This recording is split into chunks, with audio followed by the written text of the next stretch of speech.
Terrific second half by our guys. I thought we played about as well as we can play in a lot of areas. I thought defensively we were pretty good most of the day.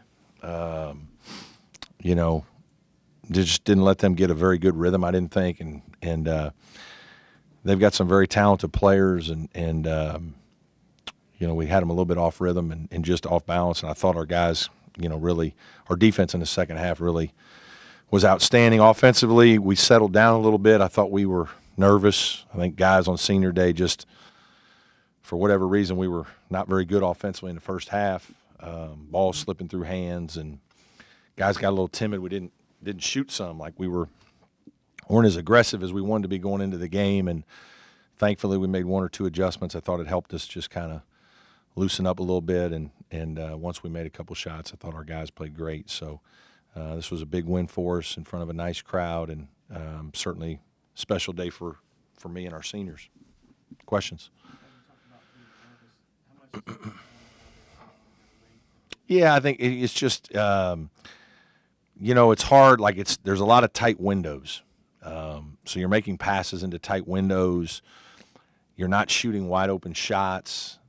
You can't really screen to get clear and get free and get a lot of great looks.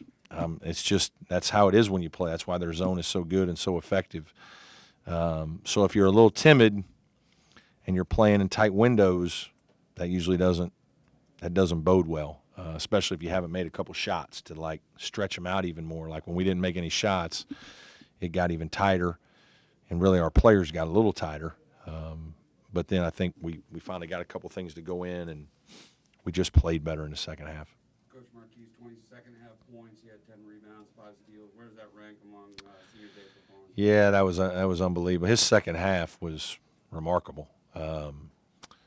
Obviously the points and all that were unbelievable, but his ability to get his hands on balls and come up with balls that are, sometimes they're 50-50 balls. He just knocks it away from a guy and he ends up with it. It's uncanny.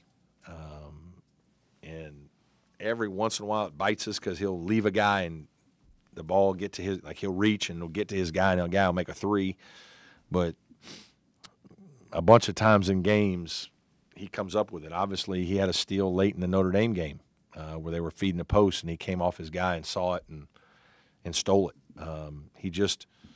He's got one of those knacks for scoring, and he's got a knack for seeing some things, and those were huge plays. And I thought his second half was as good as you're going to see from a guy like that.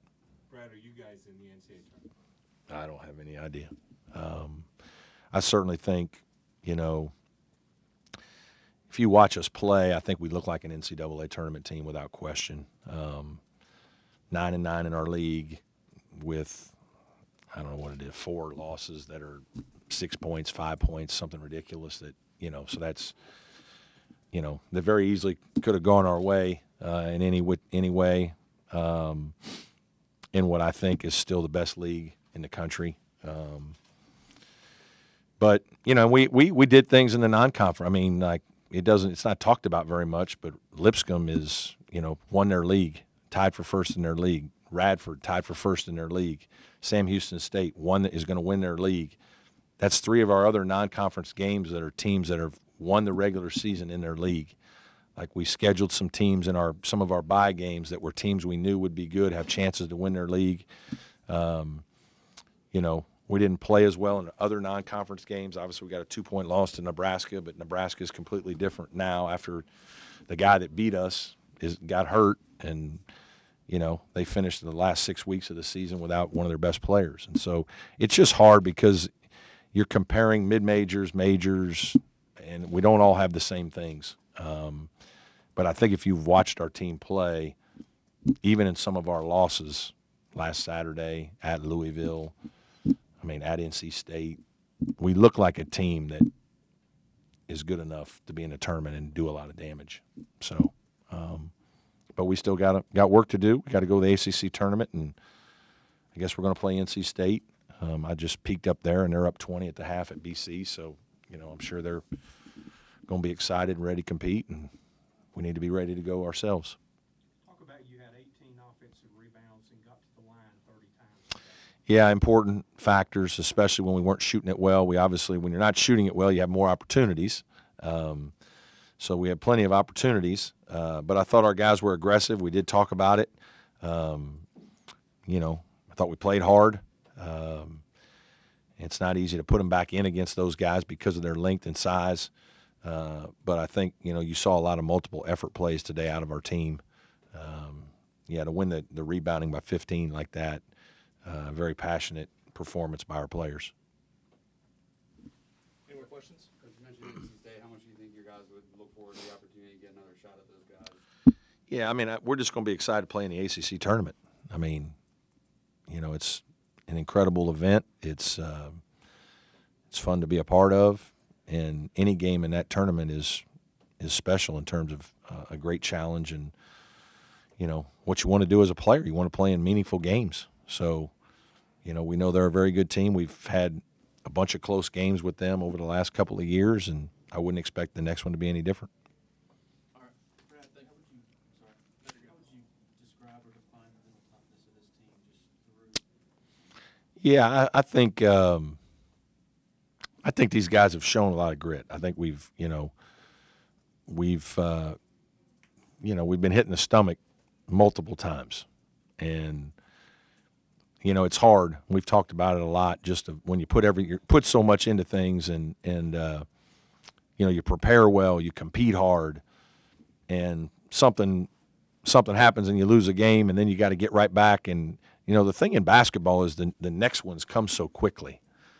You know, it's I know we didn't beat the top 3 or 4 teams, whatever it is in the league, and all that, and people that are criticized, it's like, well, they've beaten a bunch of teams in the bottom they're supposed to beat. Those aren't easy to do now. Like, go on the road and win these games, all these games. Everybody's supposed to go beat ACC-level teams on the road, like, especially after you've just maybe had your heart ripped out in a game that went to the wire and you did everything you're supposed to do, and then in 48 hours you got to go perform, you know, in another tough game, and you're expected to win it. And you know, I just don't think people really understand, unless you really in competitive sports, the wear and tear on 4 or 5 month seasons, and asking young people to always be ready and perform at a high level. And, you know, the other guys are on scholarship too at the other schools, and pretty good coaches over there. And one thing I think it speaks to our team is our guys, for the most part, have done that. Like, we've gone and competed, and, you know, we have a lot of big wins. Like, our wins are sizable, and we don't get credit for those because we lose close games. Like, you know, but we beat teams by 10, we beat them by 12, we beat them by 15 on the road, in our league, at home, in our league. Pretty good wins. Like, these guys have shown tremendous mental toughness, fortitude, grit to, like, just keep battling when a lot of people have been critical of them the whole season. All good? Okay. Thanks, Coach. Yeah.